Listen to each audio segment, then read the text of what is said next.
So 177,000, actually $177,798 for a family of four to live comfortably in the United States.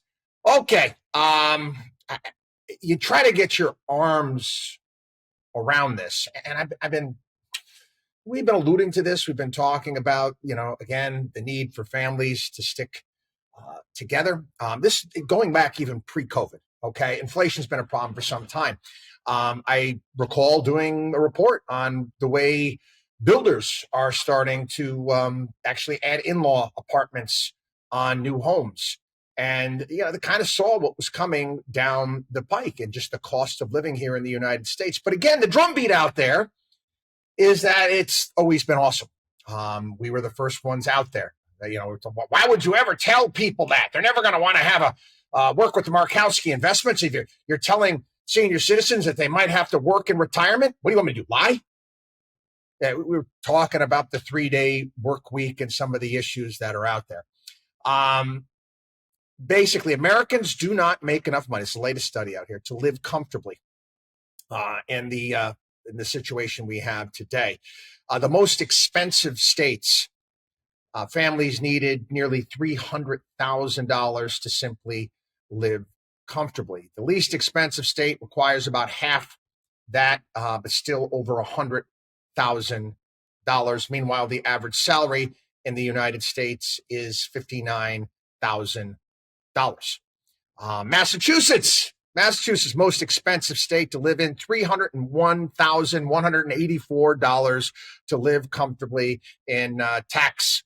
Massachusetts, the least expensive is Mississippi. USA, proud to be an American, where at least I know I'm free. Yeah. And again, listen, you can take Bidenomics, obviously put all of this stuff on steroids. I'm well aware of all of that, but this has been going on for a very long period of time, and it's always due. It's always due to government subsidies. It's always due to government intervention, government picking and choosing winners and losers. We've talked about that here on the program. We've also talked about how the addiction to handouts and giveaways has led to this problem as well.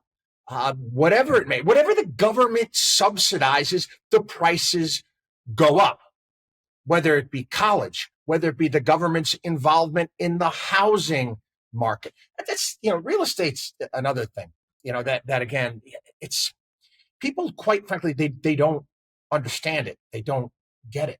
How much better would our economy be? A lot of people are like, oh, wow, look at my house and look at how much it's worth. What if housing, for generations, it basically stayed with inflation? Now it's far surpassing inflation. How much better would our economy be if people had more disposable income to go out and move and do and all sorts of great things? And just, understand that, the fact that, okay, you sold your house for more money, that's all well and good. But where does it end? Where does it end? Well, it's ending where we are right now, where people are basically, working their butts off to get by.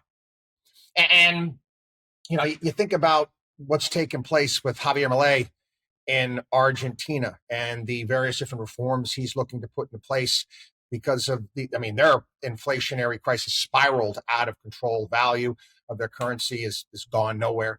It's gone nowhere. It's gone in the opposite direction. It's actually stopped now under his policies. The inflationary spiral has stopped. But again, all the news from all the leftist publications is how difficult things are in Argentina, and people are hurting because he's laid off government workers and he's done this and he's done that. So what? It needs to be done.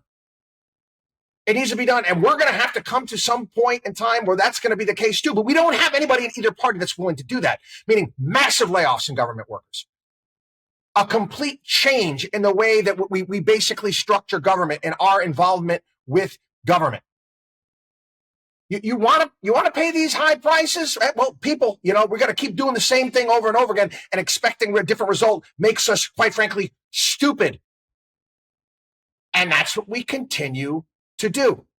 Again, get your arms around that number. Family of four to live comfortably in the United States of America, average $177,000 $7,000. WatchDog on WallStreet.com.